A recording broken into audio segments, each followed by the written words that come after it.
الحمد لله رب العالمين، الصلاة والسلام على نبينا محمد وعلى آله وصحبه أجمعين ومن تبعهم بإحسان إلى يوم الدين. رب اشرح لي صدري ويسر لي أمري واحلل عقدة من لساني يفقه قولي. فأعوذ بالله السميع العليم من الشيطان الرجيم من حمزه ونفخه ونفسه. بسم الله الرحمن الرحيم. السلام علیکم ورحمۃ اللہ وبرکاتہ. کل ہم نے آدم علیہ السلام اور ابلیس کا واقعہ پڑھا تھا اور اس کی کچھ جگہوں پہ تفصیل بھی بیان کی تھی. کچھ ایک دو نکات میں چاہتا ہوں آپ لوگ مزید نوٹ کر لیجئے. ایک تو یہ کہ آدم علیہ السلام ظاہر اللہ کے نبی تھے، اپنی فطرت پہ تھے اور فطرت پاک فطرت کے تھے. تبھی شیطان نے جب قسمیں اٹھائیں، قسم اٹھا کر جو ہے بتایا کہ جی میں تو آپ کا خیر خواہ ہوں، تو ان کی باتوں میں آ گئے. تو یہ اس بات کی دلیل ہے کہ ان کی جو ایک فطرت تھی وہ سالم تھی، اور ایک سالم فطرت آدمی کبھی کبھار سامنے والے کو بھی اپنے جیسا سمجھتا ہے. اکثر انسان جھوٹ سچا ہو وہ جھوٹے کو نہیں پہچان پاتا، وہ بلکہ جیسا خود ہوتا ہے دوسرے کو بھی ویسے ہی سمجھ رہا ہوتا ہے. اور جھوٹا انسان سچ بولنے والے کو بھی جھوٹ سمجھ رہا ہوتا ہے، جھوٹا سمجھ رہا ہوتا ہے. تو اس لیے انسان کو ایک تو یہ کہ دوسروں پہ اعتبار کرنا آنا چاہیے، دوسروں پہ اعتبار کرے. ہاں اتنی سمجھ ہونی چاہیے کہ دوسرا اس سے ناجائز فائدہ نہ اٹھا لے. لیکن اس کے ساتھ ساتھ اگر کوئی شخص جو ہے وہ کسی کی باتوں میں آ رہا ہے یا آ جاتا ہے تو یہ اس کی سلیم الفطرہ ہونے کی نشانی ہے. دوسری بات یہ کہ یہاں پہ اللہ تعالیٰ نے آیت میں فرمایا کہ وَنَادَاهُمَا. کب اس کا ترجمہ کیا پڑھا تھا ہم نے؟ جی وَنَادَاهُمَا کہاں ہے، کس آیت میں؟ ہاں وَنَادَاهُمَا رَبُّهُمَا آیت نمبر 22. اللہ نے ان دونوں کو پکارا. تو یہاں سے عقیدہ اہل السنہ کا ثابت ہوتا ہے کہ اللہ تعالیٰ کلام بھی کرتا ہے، اور اللہ تعالیٰ کا کلام کرنا آواز کو بھی شامل ہے، اس میں آواز بھی ہے، صوت بھی ہے. ایک تو کلام ہے اور کلام میں صوت بھی ہے. تبھی ان کو پکارا. پکارنے کا مطلب یہ ہے، یہاں یہ نہیں بولا کہ کلام کیا، تکلم کیا، بلکہ یہاں پکارنے کا لفظ ہے. اور اس سے اہل السنہ کا عقیدہ جو کہ یہ ہے کہ اللہ تعالیٰ کلام بھی کرتا ہے اور اللہ کے کلام میں صوت بھی ہے، یہ دونوں ثابت ہوتے ہیں. اور یہ ایک فتنہ کوئی 200 کے قریب ہجری میں شروع ہوا تھا. کیا؟ قرآن کو مخلوق کہنے کا، کہ یہ جو قرآن ہے یہ خالق کا کلام نہیں ہے بلکہ یہ مخلوق ہے. تو اس کے خلاف وقت کے حاکم نے اس عقیدے کی تائید میں کئی علماء کو اپنے ظلم کا نشانہ بنایا، اور اس میں امام احمد بھی موجود تھے. اور تقریباً آپ سمجھے سارے کے سارے علماء اپنی عزت اور جان بچانے کے لیے اس عقیدے کو اپنا چکے تھے، ظاہری یا باطنی، کہ جی قرآن مخلوق ہے، اس کو اقرار کر چکے تھے. لیکن امام احمد کو اللہ نے یہ توفیق دی کہ انہوں نے آخری دم تک اس عقیدے کو یعنی جو اہل السنہ کا عقیدہ ہے اس کا دفاع کیا. اور ان کے ساتھ ایک اور عالم تھے، ان کا نام تھا محمد بن نوح. یعنی اس زمانے کے جو لوگ تھے، یعنی جو حاکم تھے، وہ بھی اس بات پہ آ چکے تھے کہ قرآن مخلوق ہے، یہ خالق کا کلام نہیں ہے. اور جبرن لوگوں سے، علماء سے یہ کہلوا رہے تھے کہ یہ قرآن خالق کا کلام نہیں ہے، مخلوق ہے. امام احمد کو جیل بھی ہوئی، امام احمد جیل بھی گئے، اور باقیوں کو تو بعض کو شاید مارا بھی اور ان کو تکلیفیں بھی دیں. امام احمد کے ساتھ زیادہ کام نہیں کر سکے، امام احمد پہ زیادہ ان کے ساتھ کارروائی نہیں کر سکے. کیوں؟ کیونکہ وہ امام احمد تھے. ان کے بارے میں آتا ہے کہ جب وہ جیل میں تھے تو ان سے کوئی ملنے آیا جیل میں، اور جیل میں تھے، جیل سے ایک کھڑکی کھلی ہوئی تھی، تو جو ملنے آئے اس نے دیکھا کہ بھئی دیکھو ذرا کھڑکی سے کیا نظر آ رہا ہے. دیکھا کہ میں کھڑکی سے دیکھتا ہوں کہ میری جہاں تک نگاہ جا رہی ہے وہاں تک مجھے لوگوں کے سر ہی سر نظر آ رہے ہیں. کہا کہ اچھا اور کیا دیکھتے ہو؟ کہا میں سب کے ہاتھوں میں رجسٹر اور قلم بھی دیکھتا ہوں. اچھا. کہا کہ یہ لوگ، امام احمد نے بتایا کہ یہ لوگ میرے انتظار میں ہیں کہ میری زبان سے اس قرآن کے مخلوق ہونے پہ کوئی فتویٰ نکلے اور یہ اپنے رجسٹروں پہ اس بات کو محفوظ کر لیں اور اپنا عقیدہ بنا لیں. آج اگر اللہ کی توفیق سے یہ عقیدہ ہمارا ہے کہ یہ قرآن مخلوق نہیں ہے، خالق کا کلام ہے اور خالق کی صفت ہے، اور خالق کی جو صفت ہوتی ہے وہ مخلوق نہیں ہوتی، وہ خالق کا حصہ ہوتی ہے، جز ہوتی ہے، یعنی صفت ہوتی ہے وہ، تو وہ مخلوق نہیں ہوتی. تو آج اگر ہمارا یہ عقیدہ ہے تو اس میں امام احمد کا ایک بہت بڑا کردار ہے، احمد بن حنبل کا، کہ وہ ڈٹے رہے، کھڑے رہے، انہوں نے اس عقیدے کو نہیں اپنایا، کیونکہ حاکم وقت سب کو مار سکتا تھا لیکن امام احمد کو اللہ نے وہ مقام دیا تھا کہ ان کو نہیں مار سکتا تھا، ان کو زیادہ تکلیفیں نہیں دے سکتا تھا. تو یہاں سے یہ عقیدہ بھی ثابت ہوتا ہے. دوسرا، قال ربنا ظلمنا انفسنا وان لم تغفر لنا وترحمنا لنكونن من الخاسرین. یہ آدم علیہ السلام کو اللہ نے دعا سکھائی تھی. سورہ بقرہ میں ہے کہ یہ دعا آدم علیہ السلام کو اللہ تعالیٰ نے سکھائی تھی، اور انہوں نے دعا مانگی، اللہ نے سکھائی، انہوں نے دعا مانگی اور اللہ نے معاف کر دیا. کچھ لوگوں نے یہاں پر ایک بات مشہور کی ہوئی ہے، وہ کہتے ہیں کہ آدم علیہ السلام نے جب اللہ سے معافی مانگی تو اللہ کے نبی صلی اللہ علیہ وسلم کی ذات کا وسیلہ پکڑ کے مانگی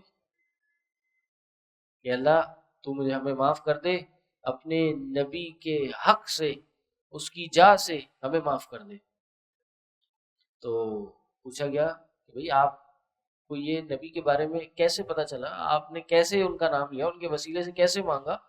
کہتے ہیں کہ میں نے اللہ کے عرش پہ لکھا ہوا دیکھا تھا، لا الہ الا اللہ محمد الرسول اللہ. تو میں نے دیکھا کہ اللہ کے عرش پہ کسی عام بندے کا یا عام رسول کا تو تذکرہ نہیں ہوگا، تو میں نے اس لیے ان کا وسیلہ پکڑا اور ان سے دعا مانگی، ان کے ذریعے اللہ سے دعا مانگی. تو بہرحال یہ جو واقعہ ہے، یہ حدیث ہے، یہ مستدرک حاکم کی حدیث ہے، اور یہ حدیث نہیں بلکہ موضوع روایت ہے، موضوع حدیث ہے. اس کو بیان کرنے والا کذاب راوی ہے. کذاب، کذاب اس کو کہتے ہیں جس کا حدیث رسول میں جھوٹ بولنا ثابت ہو جائے، اور جب حدیث رسول میں جھوٹ بولنا ثابت ہو جائے تو اس کی کوئی بھی حدیث ایکسیپٹ نہیں کی جاتی. یہ ہو سکتا تھا نا کہ جس حدیث میں جھوٹ بولنا ثابت ہو وہ ریجیکٹ کیا جائے، لیکن کذاب راوی کا معاملہ یہ ہے کہ ایک دفعہ بھی اس کا حدیث رسول میں جھوٹ بولنا ثابت ہو جائے تو اس کی کوئی بھی حدیث ایکسیپٹ نہیں کی جاتی جس میں وہ کہے بھی کہ میں سچ بول رہا ہوں. کیوں بھائی؟ اگر وہ کہے نہیں میں سچ بول رہا ہوں، یہ میں نے سنا ہے، ہاں تو جھوٹا ہے نا، کیا پتا ابھی بھی جھوٹ ہی بول رہا ہے وہ، تو اس کی بات کا اعتبار نہیں ہے. صحیح، اللہ یہ کہ کہیں اور سے وہ حدیث آ جائے تو ٹھیک ہے، اس کی بھی بات مان لی جا سکتی ہے اگر صحیح سند سے بات وہ آ جائے. اور جو راوی ہے اس حدیث کو روایت کرنے والا، وہ اپنے باپ سے من گھڑت روایتیں سنتا تھا اور اس کو بیان کرتا تھا، اور یہ روایت بھی اس نے اپنے باپ سے ہی سنی ہے، باپ سے سن کے آگے بیان کیے. تو یہ تاریخ میں بہت لوگوں نے حدیثیں گڑھی ہیں، دین کے لیے یہ حدیثیں گڑھی ہیں، اور اس کی سزا دی ہے علماء نے، علماء حدیث نے اس کی سزا دی ہے.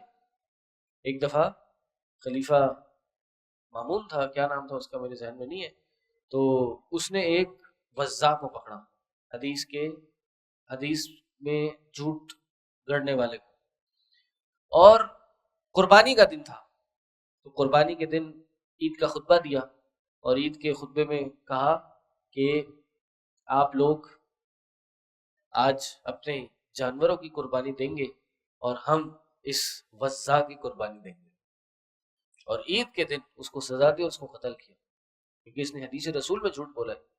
اللہ کے نبی صلی اللہ علیہ وسلم نے فرمایا من کذب علی متعمدا فلیتبوأ مقعدہ من النار، جو مجھ پہ جانتے بوجھتے جھوٹ بولے اس کو چاہیے وہ اپنا ٹھکانہ جہنم بنا لے. اس لیے حدیث رسول میں اگر خیر کے لیے بھی جھوٹ بولے تو یہ بھی بہت بڑا گناہ ہے، کبیرہ گناہوں میں سے ہے۔ ماضی میں بہت لوگوں نے جھوٹ گڑھا ہے، حکام کو، علماء جو خلیفہ ہیں ان کو خوش کرنے کے لیے جھوٹ گڑھا ہے۔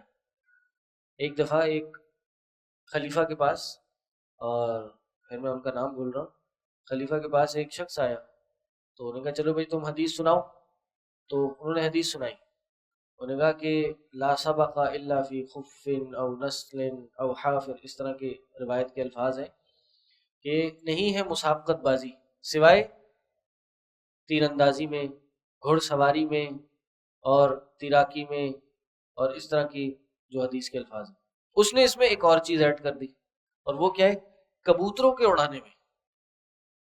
ہاں، تو اس وقت کا جو خلیفہ تھا وہ بھی عالم دین تھا، آج کل کے علماء حکماء کی طرح تو نہیں تھا کہ جن کو قل اللہ پڑھنی نہ آتی ہو، آیت الکرسی نہ پڑھنی آتی ہو۔ تو نے کہا یہ تم کبوتروں کے اڑانے کا معاملہ کہاں سے لائے ہو، یہ لفظ کہاں سے لائے ہو؟ تو اس نے پتہ نہیں کوئی توجہ پیش کی ہوگی، کیا ہوگی، تو اس نے یہ جو اصل وجہ پتہ چلی وہ یہ تھی کہ اس وقت جو بادشاہ تھا، یہ خلیفہ تھا، اس کو کبوتر اڑانے کا بڑا شوق تھا، کبوتروں سے کھیلنے کا بڑا شوق تھا، تو ان کو خوش کرنے کے لیے انہیں حدیث کر دی۔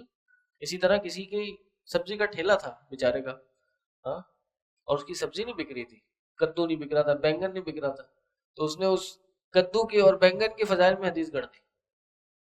بعض ایسے وزاع گزرے، اچھا یہ تو چلو اس نے اپنی سبزی بیچنے کے لیے کری، بعض ایسے وزاع گزرے ہیں، واضعین، جو واضعین سے مراد یعنی جو حدیث میں یعنی حدیثیں گڑھنے والے ہیں، وہ ایسے گزرے ہیں جنہوں نے قرآن کی صورتوں کے فضائل میں احادیث گڑھی ہیں، اور اس لیے نیت اچھی تھی کہ ہم اس قرآن اس لیے کر رہے ہیں تاکہ لوگ زیادہ سے زیادہ اس قرآن کو پڑھیں، تو اس کا بھی علماء نے خاتمہ کیا ہے۔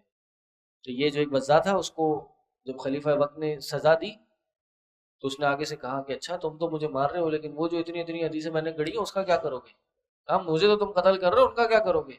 کہا وہ جو شعبہ ہے، امام شعبہ ہے، اس کا قتل وہ کریں گے ان حدیث کا۔ تو یہ علماء حدیث تب سے اپنی محنتیں جاری رکھی ہیں، اور بلکہ کتابیں موجود ہیں، موضوعات کے نام سے علماء نے موضوع روایتیں کچھ کتابوں میں جمع کی ہیں، اور آج ماشاءاللہ سے بہت سے مشہور واعظین ہیں کہ جو جب حدیثیں بیان کرتے ہیں تو ان کی حدیثوں کا ریفرنس آپ کو کہیں نہیں ملتا سوائے موضوعات کی کتابوں میں۔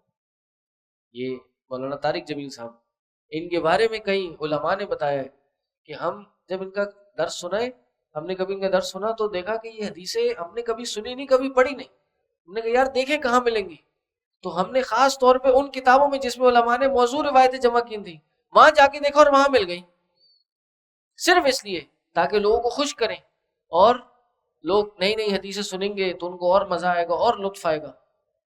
بھائی ضعیف حدیثیں علماء نے فضائل میں، صرف فضائل میں بیان کرنا کی اجازت دی ہے، وہ بھی اس لیے جس میں اس کی اصل ثابت ہو، اور وہ بھی بعض نے شرط لگائی کہ بتائیں اس میں ذوف کیا ہے، لیکن موضوع روایت بیان کرنے کی کسی نے اجازت نہیں دی، موضوع روایت، تو اس لیے یہ بھی اسی میں سے ہے۔ اسی طرح یہاں ایک آخر میں لفظ گزرا تھا کہ وَلِبَاسُ التَّقْوَى ذَلِكَ خَيْرٌ، کہ اے بنی آدم ہم نے آپ کے لیے لباس اتارا تاکہ آپ اپنے جسموں کو ڈھانپیں اور زینت بنایا، یعنی یہ لباس کی کچھ پرپسز بتائے ہیں اللہ نے، اور صرف یہ نہیں ہے کہ کہیں بھائی صرف اس لیے لباس ہے، بلکہ قرآن میں اللہ تعالیٰ نے یہ بھی بتایا ہے کہ یہ لباس اس لیے اتارا ہے تاکہ آپ گرمی اور سردی سے اپنا بچاؤ کر سکیں۔ سورہ نحل میں آیت ہے کہ اس لیے اتارا تاکہ آپ گرمی اور سردی تقیکم، آپ اس سے اپنے آپ کو اب محفوظ رکھ سکیں۔ اب یہ جو لباس التقوی ہے کہ لباس التقوی یہ بہتر ہے، جس کی کئی تفسیریں کی علماء نے۔ ایک تفسیر یہ ہے کہ لباس التقوی سے مراد وہی جو میں نے کل ترجمہ کیا تھا کہ لباس التقوی سے مراد کہ یہ جو پیچھے لباس گزرے ہیں ان کا پرپس کیا ہے؟ جسم کو ڈھانپنا اور خوبصورت، لیکن اس کے علاوہ ایک اور لباس ہے، اور وہ کون سا ہے؟ تقوی کا لباس، عمل صالح کا لباس، نیکی کا لباس، یہ ہر حال میں بہتر ہے، یہ انسان کو پہنے رہنا چاہیے، اس لباس کو نہیں اتارنا چاہیے۔ اور ایک دوسری تفسیر یہ ہے کہ لباس التقوی سے مراد یہ جو جنگوں میں لباس استعمال ہوتا ہے، تو تقوی سے مراد کیا ہے؟ پرہیزگاری ہے، اور ایک حفاظت کا معنی ہے اس میں. تو لباس التقوی سے مراد جو جنگوں میں لڑائی کے وقت لباس استعمال ہوتا ہے وہ اس سے مراد ہے. جو اس کو کیا کہتے ہیں، زرہ ہے، اور اسی طرح جو فوج وغیرہ لباس پہنتے ہیں اس سے یہ مراد ہے. یعنی پھر اس سے جو جنگ ہے، جہاد ہے، اس کی طرف اس کی ترغیب دلائی گئی ہے. لیکن ہر حال میں ظاہر ہے یہ بات ضرور ہے کہ تقوی کا لباس خیر ہے، یعنی جو تقوی کے منافی چیز ہے وہ لباس قطعاً جائز نہیں ہے. یعنی ایسا لباس جو بہت زیادہ تنگ ہو کہ جس سے جسم کے اعضاء دکھیں، اور ایسا لباس جو بہت زیادہ ٹرانسپیرنٹ ہو کہ جس سے آپ کے باڈی پارٹس نظر آئیں. اور کون سے پارٹس؟ خواتین اور مردوں کے لیے جو سطر ہے وہ. مردوں کے لیے کیا سطر ہے؟ ناف سے لے کے گھٹنے تک انکلوڈنگ. پھر بہرحال یہ تھوڑا اختلاف ہے کہ کیا جو گھٹنا ہے اس میں شامل ہے یا نہیں ہے، ران جو ہے اس میں شامل ہے یا نہیں ہے. تو پھر اس میں علماء نے پھر مزید تقسیم کی ہے کہ ایک عورہ مخففہ ہوتا ہے اور ایک عورہ مغلظہ ہوتا ہے. تو احتیاط یہی ہے کہ گھٹنے تک کور کیے جائیں، گھٹنے تک. ورنہ صحیح بات یہ ہے کہ جو راجع بات معلوم ہوتی ہے کہ ران تو اس میں شامل ہے لیکن گھٹنے اس میں شامل نہیں ہیں. گھٹنے دکھے جا سکتے ہیں مرد کے، تو گھٹنوں تک ہو سکتا ہے. اور بعض نے یہ بھی کہا کہ ران بھی دیکھی جا سکتی ہے. تو اکثر اب جب یہ فٹ بال پلیئرز وغیرہ ہیں تو ان کی جو شارٹس ہیں وہ گھٹنوں سے اوپر ہوتی ہیں، تو بعض کے نزدیک یہ جائز ہے، لیکن بہتر یہ ہے کہ اس کو نہ کیا جائے. اور خواتین کے لیے کیا عورہ ہے؟ خواتین کے لیے جو سطر ہے وہ کیا ہے؟ پورا جسم سوائے چہرے کے اور ہاتھ کے، یہ پورا خواتین کا عورہ ہے. یعنی یہ جو نماز میں آپ نے ڈھانپنا ہے. اور مردوں کے لیے کیا ہے؟ ابھی آگے بھی اس کا تذکرہ آ رہا ہے. مردوں کے لیے کیا ہے عورہ؟ نماز میں کندھے پہ بھی کپڑا کچھ نہ کچھ ہونا چاہیے، ورنہ ناف سے لے کے گھٹنے تک. تو تقوی کا لباس کیا ہے کہ مرد جو ہیں وہ ریشم نہ پہنے، مرد ٹخنوں سے نیچے کر کے اپنے لباس کو نہ پہنے، مرد جو ہیں وہ زرد رنگ کا لباس نہ پہنے، بالکل نرا لال رنگ کا لباس جس کی خواتین سے مشابہت ہوتی ہے وہ نہ پہنے، مطلقاً ایسا لباس جس کی خواتین سے مشابہت ہوتی ہے وہ نہ پہنے، خواتین ایسا لباس جو مردوں کے لیے خاص ہو یہ نہ پہنے.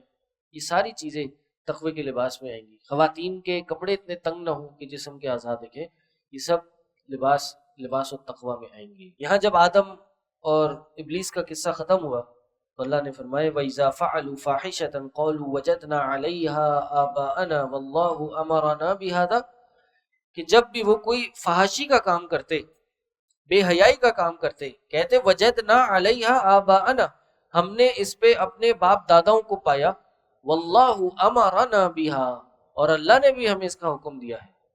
یہاں بے حیائی سے مراد ایسی عبادات تھیں جو انہوں نے خود ایجاد کر دی تھی اور وہ بے حیائی پر مبنی تھی. جیسے ان کے مرد عورت کعبے کا ننگا طواف کیا کرتے تھے، جسم پہ کوئی قسم کا کپڑا نہیں ہوتا تھا اور یہ کعبے کا طواف کر رہے ہوتے تھے. اور پیچھے عقیدہ کیا تھا؟ اب دیکھیں نا، خود اپنی ایک سوچ تھی، شریعت کے مطابق نہیں چلتے تھے. تو پیچھے عقیدہ کیا تھا کہ ہم ایسے لباس میں جس میں ہم گناہ کرتے ہوں اس میں ہم کیسے اللہ کی عبادت کر سکتے ہیں؟ ہے نہیں پتہ کی بات. بندہ کہے یار واہ ماشاء اللہ تو پہنچے ہوئے لوگ ہیں آپ، ٹھیک ہے چلو ہم بھی کپڑے اتار کے اب کرتے ہیں، ہم بھی گناہ گار لوگ ہیں.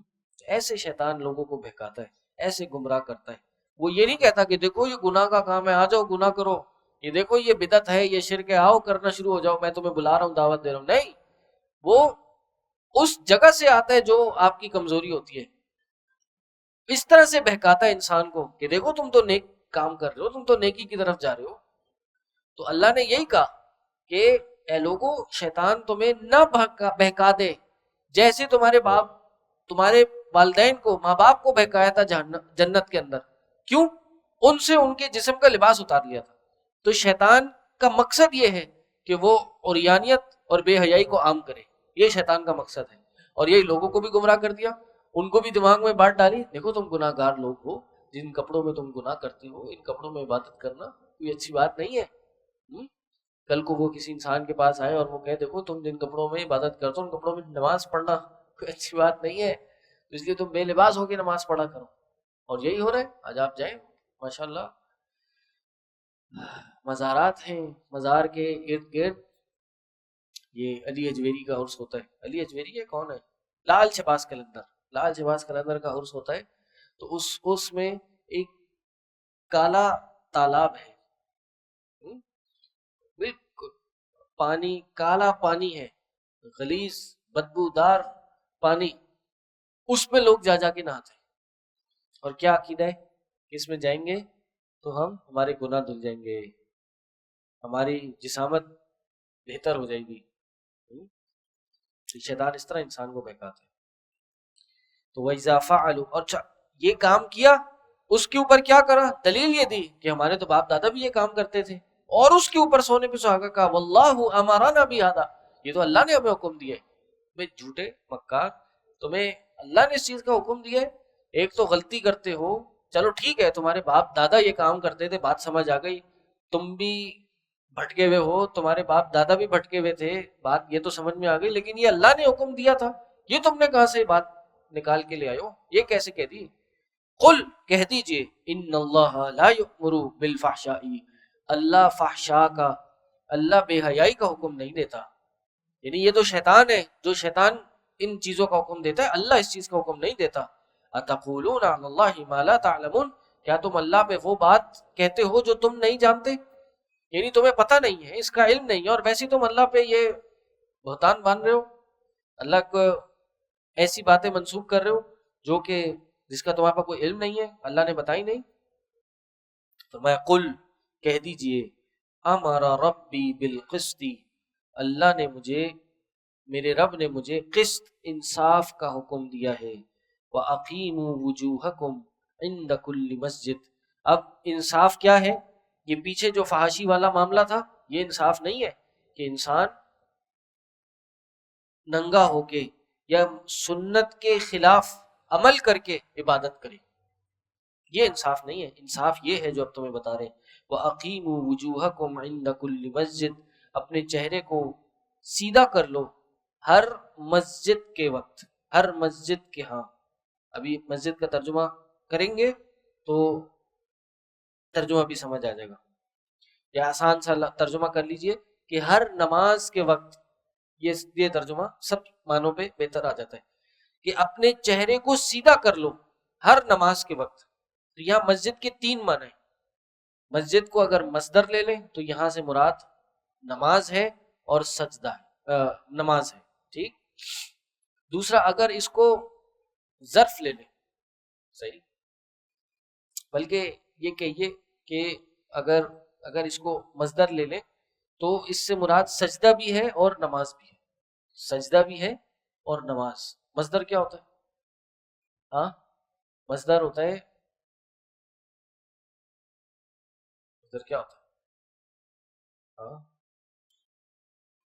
جس سے دوسرے افعال بنتے ہیں، صحیح، جیسے ضرب مارنا، اس سے نکلا ہے ضربا، اس نے مارا، ضربا ان دونوں نے مارا، ضربو ان سب نے مارا، ضاربن اس ایک وہ ہے مارنے والا، ضاربتن وہ ہے مارنے والی۔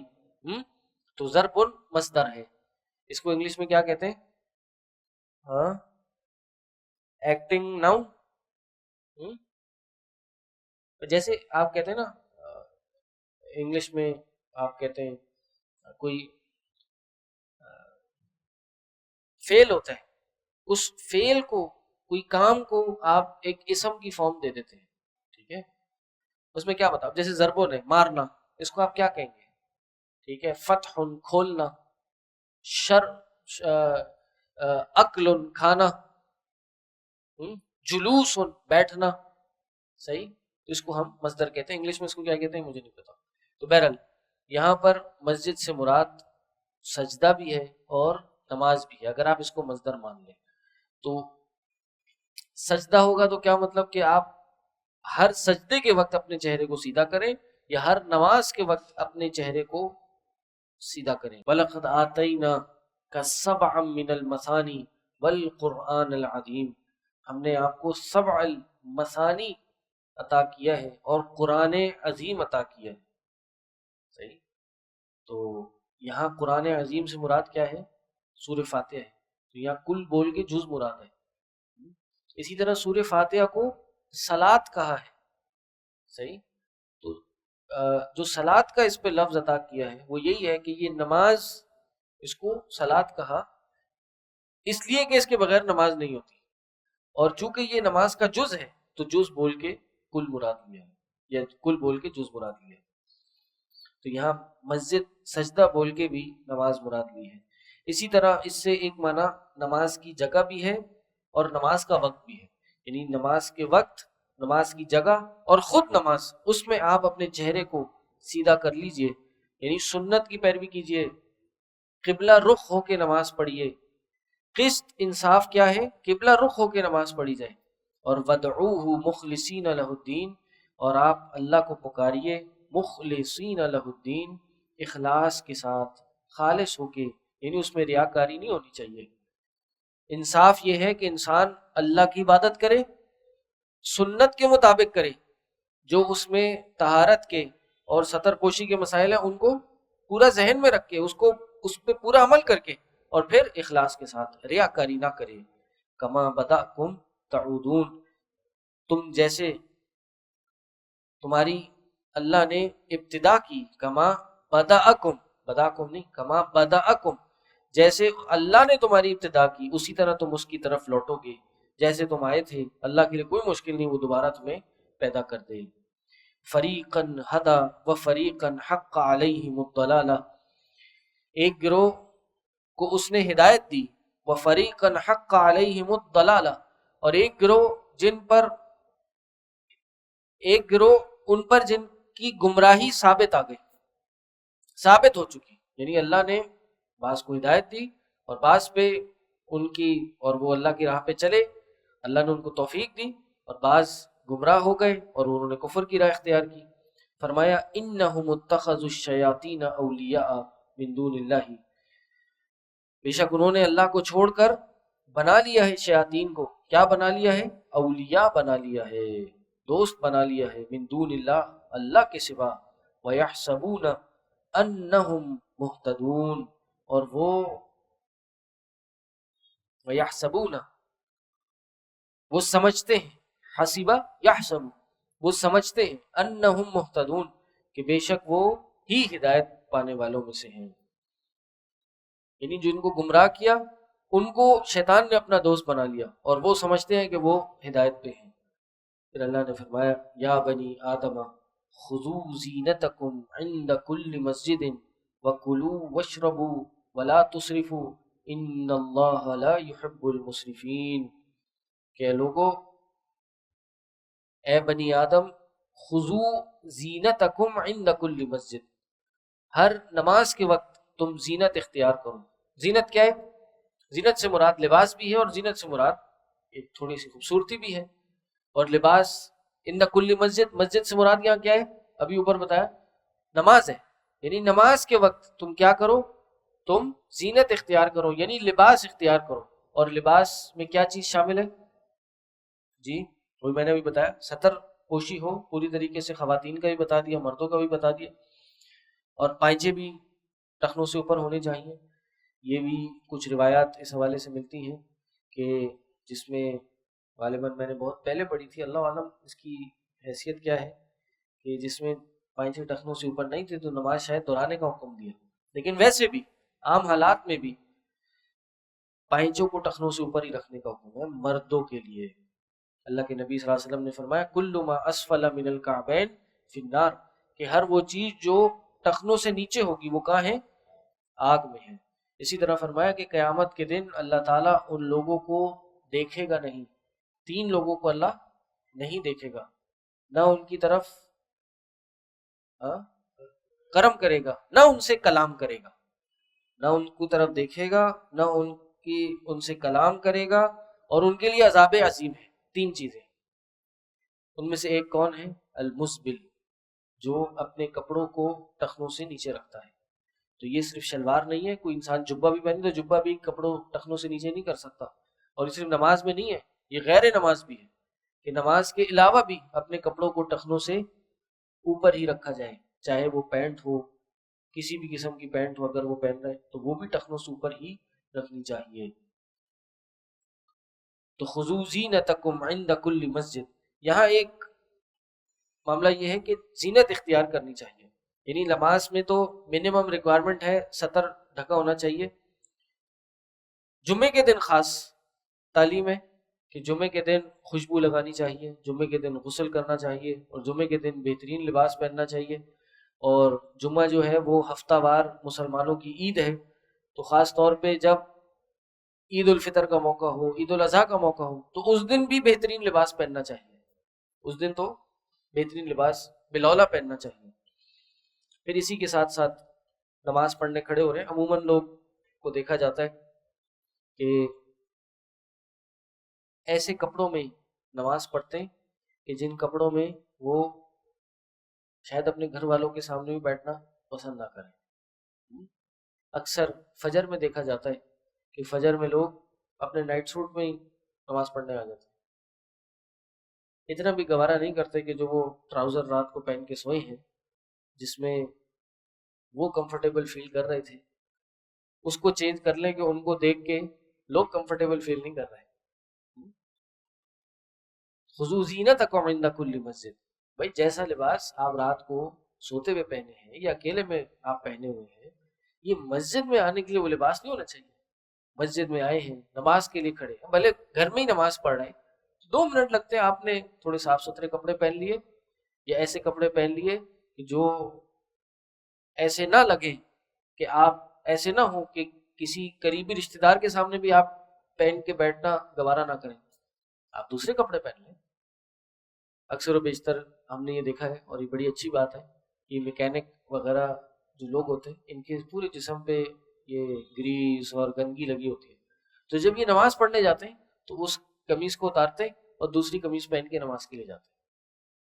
یہ اسپرٹ ہونی چاہیے، یہ مردوں کے لیے بھی اور خواتین کے لیے بھی. کیوں بھائی ایسے کیوں کرنا ہے؟ ایک تو قرآن کی آیت ہے، اور دوسرا نماز جب پڑھ رہا ہے انسان تو نماز کس اسپرٹ سے پڑھنی چاہیے؟ ہاں، ان تعبد اللہ کأنک تراہ، نماز ایسے پڑھو کہ جیسے تم اللہ کو دیکھ رہے ہو، تم اللہ کے سامنے کھڑے ہو. تو وہ لباس جو آپ اپنے دور کے رشتہ دار یا قریب کے رشتہ دار یا شاید گھر والوں کے سامنے بھی آپ پہننا پسند نہ کریں، وہ آپ کسی بادشاہ کے سامنے پہننا پسند کریں گے؟ کسی کوئی پریزیڈنٹ آ گیا، کوئی پرائم منسٹر آ گیا، اس کے سامنے سوتے سوتے کے پہنچ گیا آپ، ہاں وہی ٹراؤزر شرٹ پہن کے آپ مسجد میں پہنچ گئے اور وہی آپ پرائم منسٹر سے ملنے ہی پہنچ گئے. کبھی سوچ سکتے ہیں؟ آپ تصور بھی کر سکتے ہیں؟ تو بھائی وہ اللہ جو مالک الملوک ہے، بادشاہوں کا بادشاہ ہے، اس کے سامنے آپ نماز پڑھنے کھڑے ہو رہے ہیں اور آپ اپنے بالکل فارغ لباس میں کھڑے ہو رہے ہیں. ہاں یہ نہیں کہتا کہ آپ بہت زیادہ سوٹڈ بوٹڈ ہوں اور بہت زیادہ اس میں تکلف کریں نماز کے لیے، اور اتنا زیادہ کرنے لگے کہ نماز کا وقت ہی نکل جائے. تیاری، اصل فوکس ہی تیاری ہو جائے. نہیں، کم از کم یہ ہو کہ خراب لباس نہ ہو، ایسا لباس ہو کہ کسی کے سامنے آپ بیٹھنے کے قابل ہو، اور جتنا بہتر ہو اتنی اچھی بات ہے. ہاں لباس تنگ نہیں ہونا چاہیے، نماز پڑھتے ہوئے انسان کو خشوع و خضوع آنا چاہیے. کبھی کبھار لوگ اپنی دعوت و تقریبات میں اتنا تنگ لباس پہنتے کہ نماز پڑھنا مشکل ہو جاتی ہے. اس میں 3 پیس سوٹ پہن لیا، 2 پیس سوٹ پہن لیا، یا خواتین ہے بہت زیادہ فینسی ڈریس پہن لیا تو اس میں نماز پڑھنا مشکل ہو جاتی ہے. تو ٹھیک ہے، یہ کچھ دیر کے لیے تو آپ ایسا لباس پہن لیں، لیکن نماز کے لیے لباس ایسا ہونا چاہیے کہ جس میں آپ کمفرٹیبل فیل کریں اور اس میں خشوع و خضوع آئے. آپ کو کہا یا بنی آدم خذوا زینتکم عند کل مسجد وکلوا واشربوا ولا تسرفوا، اور کھاؤ اور پیو اور اسراف نہ کرو. نہیں، یہ دین ہے کہ کھانا کا بھی حکم ہے، پینے کا بھی حکم ہے، لیکن اسراف کا حکم نہیں ہے.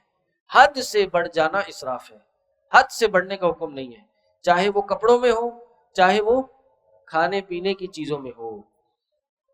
کھانے پینے میں اسراف کیسے ہے؟ اللہ کے نبی صلی اللہ علیہ وسلم نے فرمایا نا کہ اے بنی آدم، اے لوگو، چند لقمے کھاؤ، کھانے کے چند لقمے، چند نوالے کھاؤ. اگر بہت ہی بھوک لگ رہی ہے، اگر زیادہ کھانا ہی ہے تو 1/3 پیٹ کا حصہ بنا کے کھاؤ۔ پیٹ بھر کے کھانا کوئی بہت اچھی بات نہیں ہے، ہمارے یہاں جو عام مزاج ہے پیٹ بھر کے کھانے کا، اس سے گریز کرنی چاہیے۔ اور اس سے سب سے بڑا نقصان یہ ہوتا ہے کہ انسان کو نیند آنا شروع ہو جاتی ہے، اور دوسرا بڑا نقصان یہ ہوتا ہے کہ انسان کا جو تقوی اور ایمان ہے کا لیول ہے وہ نیچے جانا شروع ہو جاتا ہے۔ تو اس لیے کلو وشربو ولا تسرفو، کھاؤ پیو اور اسراف نہ کرو۔